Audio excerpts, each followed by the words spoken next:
Yes, folks, hello, welcome once again to Monetary Games and Collectibles. I'm Chris, this is my channel. Absolute pleasure to have you with me here today. And it's time for a G.I. Joe Classified Series update. That's right, folks, Monetary Games and Collectibles, where you get some of the G.I. Joe Classified Series news some of the time when I get around to it. Although in my defense, if you saw my last video, you'll know that I've got a pretty good reason to be playing catch-up with the G.I. Joe Classified Series news at this moment in time. And I am playing catch-up because there's been slightly before Yojo June stuff and Yojo June stuff that I've not covered on the channel yet. So strap in, get comfy, make yourself a brew, because I'm going to go over the just before Yojo June stuff and then the week one Yojo June stuff here. So let's get into it. And the first item on the agenda, folks, is this announcement here. It was put out over the G.I. Joe channel, as you can see on May the 20th there, announcing that a Tomb Raider and G.I. Joe crossover was going to be taking place. You can see there in the Instagram text, 30 years of raiding tombs, decades of defending freedom, some legacies were made to collide.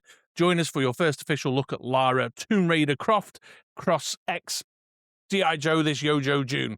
Explosion emoji. So yeah, curious one, this one. Obviously not revealed during week one, so we'll probably see, the stream's scheduled every week now through the duration of the month, so we'll see it either this week or next week or the last week of the month. I'm honestly not too sure what to make of this one, really. It's no secret that I am the guy who appreciates and likes the random, more off-the-wall, more balmier side of the G.I. Joe IP. So bringing something in like a kind of tomb raiding adventurer from another IP doesn't bother me that much, I don't think. It's certainly reminiscent, if you're a vintage fan, certainly reminiscent of the Street Fighter crossover that we had back in the sort of early to mid 90s with the vintage line. And there's been other stuff through the years. I mean, just recently, the Teenage Mutant Ninja Turtles G.I. Joe crossover has been taking place. And of course, things like Transformers, Mask have all frequently and regularly been crossed over with G.I. Joe. So it all kind of works and adds up in my head in some respects. I think the problem is, it's just that I was never really a fan of the Tomb Raider game. Didn't really play it a great deal, never clicked with me, and so I don't have the kind of nostalgic vibe towards what's presumably going to be Lara Croft and possibly more entering into the G.I. Joe classified line. It's also a strange indicator in terms of the direction of what they're planning on doing, because it's making G.I. Joe classified series like a kind of umbrella space for a kind of 6-inch thing going on. This is not the only announcement of late that's kind of throwing some stuff under the umbrella, although the other one makes a little bit more sense. And Tomb Raider Lara Croft herself has crossed over into other IPs before. I think is it Top Cow Comics that does it with like Witchblade and the Darkness and stuff? I'm sure I've seen some covers of Lara Croft with Witchblade before now, and then maybe Danger Girl. Has she crossed over with Danger Girl? This is all very vague. I'm just trying to picture the shelves of my local comic book store. So yeah, it's also not an unusual move for the Tomb Raider IP either. I suppose ultimately with this one, it's a case of waiting for the figure. I'm certainly a massive advocate for introducing more female characters into the G.I. Joe Classified series shelf. It's just whether the design philosophy and the look and feel of it would integrate well with the already existing sort of G.I. Joe oeuvre that they've got going on. And the further problem with that is that you've got some folks who are kind of into the sort of classic designs where your classified mirrors your vintage. Some folks like me like it when there's new designs or introducing new characters. So it's where she sort of sits in that space as well will be interesting, particularly if they go for the traditional vest and shorts double pistol look. So yeah, time will tell. Wait and see the figure before I make any real judgment on this. But it is one I'm a little bit unsure about, but mostly because I'm just not a fan of Tomb Raider. It wasn't a game that ever clicked with me. All that puzzle solving and creeping around, just not for me. I want to boot up and blow shit up. You know what I mean? That's the kind of game. But then, a little bit more kind of G.I. Joe focused, we had the San Diego Comic-Con exclusives announcement, or convention season exclusive announcements. I think these were San Diego Comic-Con. Like I say, folks, I've been a bit out the loop over the last sort of month or so.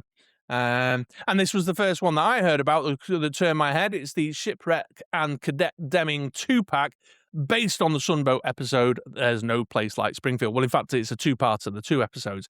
Cadet Deming appears in the second one. So, very much in line with my kind of thoughts and feelings about convention exclusives. I know I've said this before to the regulars around these parts, that a Sunbow cartoon-focused convention exclusive kind of hits a nice sweet spot, because those who want it and who are Sunbow fans or want the kind of more cartoon inspired elements in their collection will seek it out by either attending the convention or through the Hasbro Pulse avenue.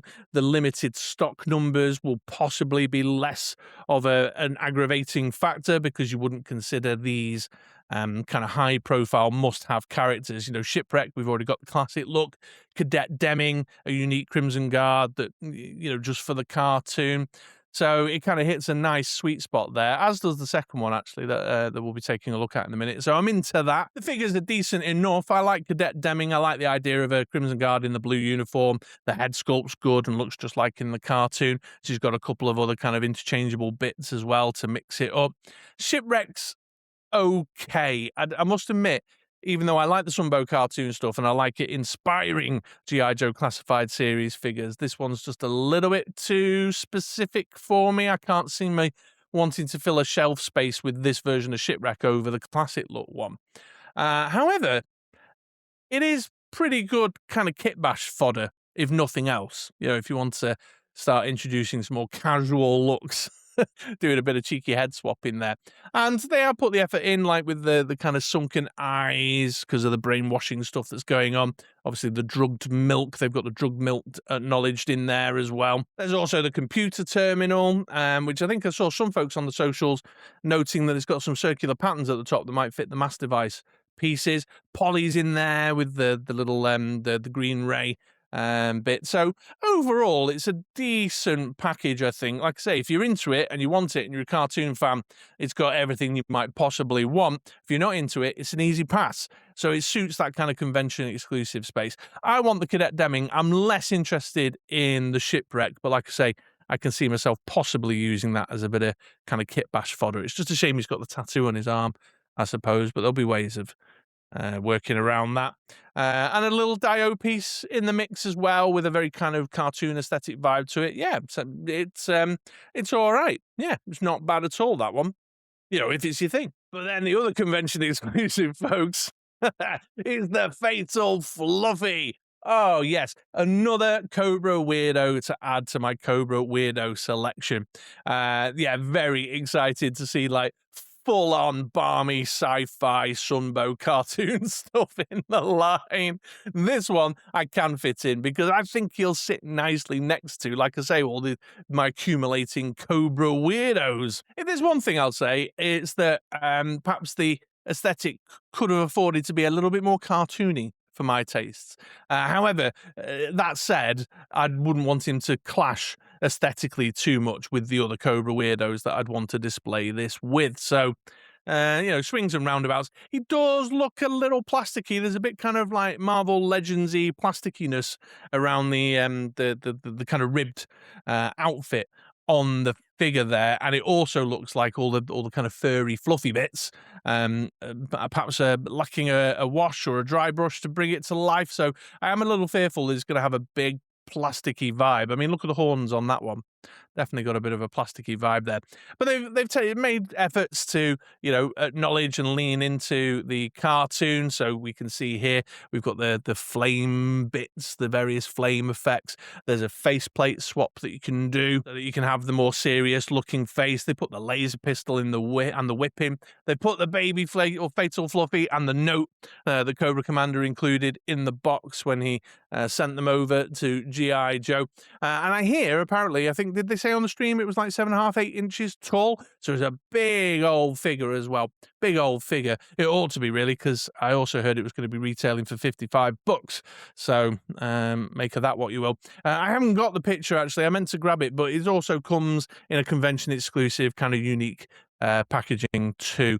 for those who like the minting box and something with a little bit more flavor, which is in line with stuff like, the Cold Slither box that they did last year, and the more unique and exciting convention exclusives like the foil packaging on Pythona and what have you.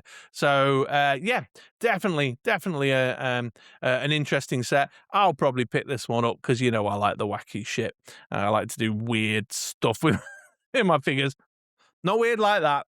Get your head out the gutter. But I like to do weird stuff with my figures. So yeah, definitely interested in this one. This is a part of the Sunbow era cartoon where it just goes full on sci-fi weirdness, and I'm up for it for sure. So that was the pre-Yojo June stuff. Then we've got the con exclusives that was pre-Yojo June. Now let's get into the week one stuff, and we're going to start with the pre-orders. And how could I not kick this section off by talking about the hooded Cobra Commander that was announced? I think possibly second to my man Flash, that Mark is campaigning for, which I've heard rumors is going to be announced this week. So watch this space, or not this space. Watch the Hasbro Pulse stream tomorrow. As of time recording, I'm recording this on Tuesday. But anyway, here he is, the hooded Cobra Commander that was like the most wanted figure in the line. It's here, it has arrived, and they've done something pretty interesting and exciting by introducing it as a kind of full set, a package that includes the Serpent Throne for Cobra Commander as well. Just as an incidental side note, this is where that kind of crown thing, headband tease that they did, I don't know, a couple of months back, was. So I was way off the mark with my speculation that this was the mind control headband from the Sunbow cartoon. It is indeed a hooded Cobra crown, which I know some folks said that was their best guess, and they were right and I was wrong. And that's the way that goes sometimes. But yeah, looking real good, real good. I'm not one usually for repeat characters in the collection. I already have 3 Cobra Commanders now. So this is going to be another one going in the mix there. But I think this is, a worthy contender for the repeat character in a collection for sure. So we can see here, this is the whole package. We've got the figure himself coming with the crown and the cape and the snake bauble thing. I don't know what the official name of that is. I should know, really. I've been to the Tower of London. Our Queen's got a couple of these type things. Not snaky terrorist ones, but, bejeweled things. We've got the staff, the serpent staff that was previously released with Serpentor. So you've got all that good stuff, and we can see from the pictures and from subsequent stuff on the social media that the cape's removable, the crown's removable. You're not committed to that, and in that sort of tunicky design. I'm not so sure about the Mindbender boots with the sticky up knees, but it works for the overall general aesthetic of the figure there. And then the throne, the serpent throne here, in the same sort of gold style design that they use for Serpentor, with the big serpent head there and the kind of red embellishments, jewels, cushions, etc., going on there. Again, my usual worry, it might look a little bit too plasticky. And those of you out there who are a little bit better at kind of customizing with a nice dry brush to give that a little bit more depth, or a wash, whichever's most appropriate, I'm sure will do. The hand selection in here appears to be the same as the retro hand selection, but a new set of weapons with his kind of Luger type pistol with a holster there. Hip holster for it, and a more kind of knifey knife type thing. So yeah, a lot in the package for sure. Shooting the Galaxy is really, put the pictures together to make this a highly desirable set. The dude always takes a good shot. You can really clearly see in this one, for example, the soft goods cape there, and the advantages that brings to the character, the figure setup. The masthead it's just spot on, with the kind of very evil eyes poking out from the eye holes there. The epaulets, is that what they're called? The epaulets at the top here, little bit plasticky. Clash a bit, to my eye, in these promo photos, to the gold trimming on his tunic and on his belt buckle, but we'll see how it looks in hand when it finally comes, because I'm for sure going to be going for this one. And then I just grabbed these promo photos as well, because it was really interesting. I love that they make sure the detail is there across not just the front but the back too. Look at that kind of serpent mess of serpents there on the back of the throne. Really, really interesting. So, you can add it to the background and of a photo that you're taking in interesting ways, to sort of utilize all the angles of the throne. So, yeah, total go at this one. I believe in North America, sold out already, but BMAC has promised on the social medias that they'll be doing a second production run and more will become available soon. Next up, the other next pre-order for week 1 was the Varmint with the green camo snake eyes and then the stealth pod with stealth viper. This was teased at the New York Toy Fair early in the year. They had them out in the cabinet there, so we knew they were coming along. It's fine. It's fine. I've got very little personal interest in this one. The stealth viper kind of looks cool with the black and red. The snake eyes looks quite interesting with the green color scheme instead of the black, I suppose. It's a tough one if you want to army build, of course. Like, I know folks would like set a couple of these varmints, and that that's just like really super hard to get together.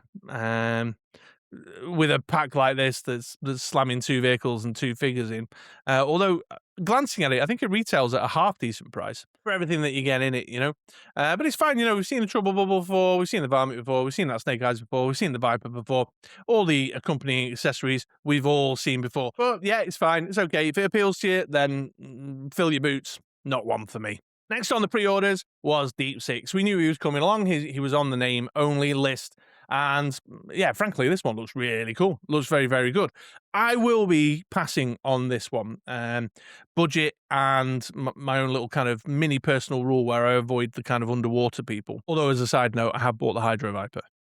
Well, that's different because that's a Cobra weirdo, not an undersea person in my head, for like my displays. But nonetheless, if you want a Deep Six, this looks pretty good to me. Got the different helmets, got the kind of missile setup that you can put at different ports on the body. Good sculpting in the figure, the splash of yellow to give it a bit of colour and life and depth. Yeah, just really, really interesting overall. Got the shriveled head there, which I think, is that from the episode where they go forward in time and they see themselves dead? Have I remembered that right? Can't think of another reason for a shriveled head, but let me know in the comments down below. They're given the alternative helmet coverings there, so you've got the kind of fancy, more modern diver gear, or the good old-fashioned bowl to pop in over the top. One little touch I do particularly appreciate. I mean, the head sculpt's really good, but I like the ribbed jumper that he's obviously wearing underneath the big old diving suit there, the deep water diving suit, which is nice. But lots of other sculpted detail. You can see all this kind of ribbing on the oxygen pipes and stuff, and the ribbing down the arms, all the sculpting around the knees and things. Oh yeah, just real good. The backpack, great set, I think, overall. If Deep Six is your guy, then I think you're likely going for this one. Like I say, I'm just skipping it because I don't really do the underwater thing. What I do though, folks, is ninjas. And Scarlet and Chubang was announced for pre-order, although they went up slightly later, a couple of days later, for pre-order than the rest of the gang so far. We'd seen the digital render already, so we knew what to expect. It is just full-on Ninja Force, like luminous colours, 90s G.I. Joe at its finest, and I'm all for it for sure. Ninja Force Zartan needs someone to fight after all. Here's the look at the overall kind of package there. So loads of kind of ninja weaponry and gear in the mix with the swords and the other swords and the hooky blade things. God, I'm so bad at this. People correct me in the comments all the time. Nice, interesting touch with the alternative head swaps as well. Chibang with the kind of white tiger, and then Scarlet with this sort of demon witch lady thing going on. I'll tell you one thing that is particularly nice that caught my eye. These blades, which I think we've seen before with Slice and Dice, don't have the same plasticky vibe as they have on Slice and Dice. I'll be very pleased if they come out like that in hand for sure. Scarlet's sword here, very comic book accurate to the sword that she carried in the thing, although she's got that weird holster with the clip over it that we saw. Who did we see that one on recently? I can't remember, but it's stupid nonetheless. But the head sculpts are good, the colours are good, nice and vintage inspired, but with that kind of modernised classified twist. Scarlet's looking bang on to the kind of Ninja Force comic book look with the greens and the shoulder pads and stuff. Yeah, just really, really into this one. I love wacky ninjas, and these guys have definitely got it going on. That's a pre-order for sure for me. So that was it on pre-orders for week 1, but we did get some digital renders, and the first one I'd like to talk about is the Vamp Mark II. So this is a reissue of the Vamp, but they've gone for this sort of tan desert color scheme. We've got the tan colored clutch there with his uniform, although that's almost a complete replication of the first version of Clutch, isn't it, with the original, the first release of the Vamp. They have changed the weapon loadout on the Vamp itself, so it's a kind of big double heavy machine guns on the first release, and this one's got this sort of rocket launcher kind of piece that I think has that come from the Snowcat? Possibly not. Oh, yeah, that's fine. I don't do vehicles at a limited space, and for budgetary reasons, I don't jump in. I would like a clutch to come around in a retro card back, actually, just so I can get the character for like some of the photos I want to take. He's obviously featuring very heavily in the Energon Universe GI Joe comic book as well, so I would like a clutch to come along to add to the collection. But for now, he's once again being included with the drive as the driver of the Vamp. Got all the usual kind of goodies thrown in: the little fire extinguisher, the fuel canisters, the fire axe there, the spanner. He's got all the good stuff. He comes with the helmet, but he's got his standard helmet as well. The rockets have got blast effects on them that don't appear to have the back to front fluffy smoke bits, all the usual sculpting and embellishments on the Vamp as we've seen before. So yeah, overall a good solid set. If you're a vehicle fan, I think this will have a lot of appeal. The original Vamp is proving hard to get hold of. I believe it's quite expensive on the secondary market as well at the minute. So this is good for those who maybe missed it the first time round, if you're into the kind of tan colour scheme, the brown colour scheme. Then we had this reveal. This is Grand Slam and the HAL, folks.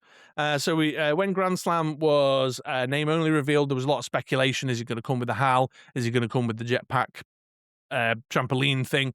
So here it is. It turns out it's the HAL. I'm actually a little disappointed. I think I would have preferred the jetpack and trampoline personally.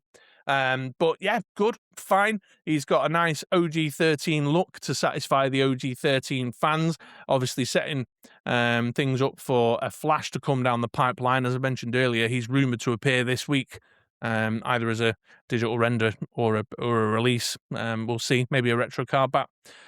So all good. The sculpting on the HAL is fine. It's got the decals on there. It's got the US Army star and the the United States printed on the front, and the laser cannons with laser beam effects. Grand Slam's got his red padded stuff going on. Actually, as far as OG-13 goes, I don't really do a lot of the OG-13. I prefer the cheesier look and feel. But this one, I like the padded stuff, so I would be tempted by a Grand Slam, but I won't be buying this one with the HAL included. I just can't see a space for it in the way my collection is put together and the way I display stuff. But I can see this being a very attractive set for some folks, for sure. The head sculpt, a bit blurry. This is a screen cap that I had to take off the Hasbro Pulse stream because they've not put this digital render out as of yet officially, but I think it looks all right. I think it looks okay. So yeah, overall I think will be a solid set for those that it appeals to, for sure. And the OG-13 fans will be cheering that another member has filled out the roster. Just Flash to go now, Mark. And then finally on the digital renders, we had this guy, Action Man. Action Man, another one that I don't really know what to make of, to be honest. Now, some of you will know, again, regulars around these parts will know that I've mentioned Action Man before. The original Action Man, the 12-inch original Action Man, was around as a kind of a toy for me in the 80s. This is later. I wasn't really engaging with Action Man at the time. He went all kind of orange, white, and black with his logo and whatnot. But it's certainly a very recognizable brand here in the UK, and I think was knocking around internationally. I know the 12-inch folks. I heard who was I talking to the other day? Anyway, I was messaging back and forth with someone, and the 12-inch folks pitching a fit that this has turned up in the 6-inch line and they've not done a 12-inch one. Is there some anniversary or something going on? Anyway, and that it's the modern version of Action Man and not acknowledging the kind of classic look. But I'm all for, like, whatever, old in the first instance doesn't always mean good. And secondly, it's a homage. They're just doing a homage through the classified line, so that's all perfectly excusable.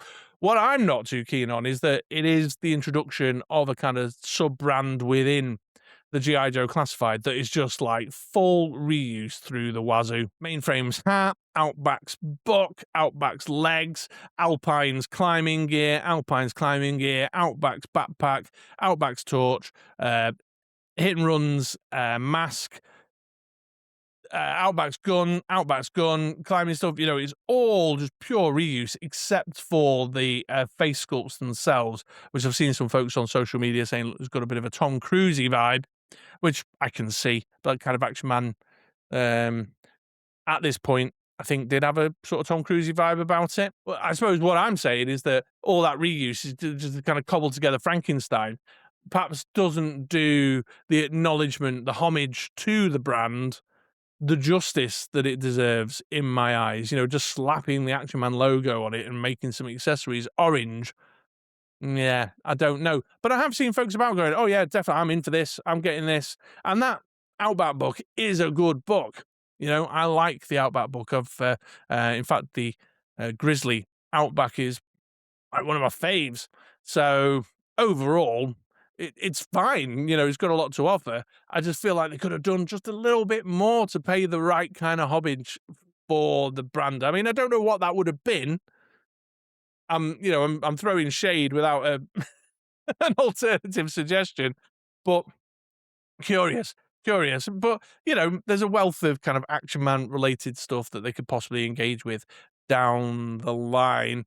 I'd be wary of picking this one up again. Just thinking about the way I display with and photograph and play with my GI Joe, I'm wary of picking this one up and having kind of nowhere to go with it in the future. Like it just stands out as a bit of a kind of odd aberration. Same kind of concerns as I had with Lara Croft, that it just sort of stands out as a sort of odd aberration within the feel and the aesthetic tone of GI Joe Classified series. So yeah, interesting. Let me know what your thoughts are on that one in the comments down below. I'm certainly happy to see a good classic British brand getting more acknowledgement in the G.I. Joe Classified series line. Let's see some of those Z-Force and SAS folks now. Hasbro, come on, do me a solid. And then finally, just to start to bring things to a close, the stream ended with the addition of 2 new name-only reveals added to the list. We had the Legacy figure revealed to us, which is called Avalanche Rescue, which interestingly enough was one angle I speculated on with the kind of homage to the Action Man brand, funnily enough.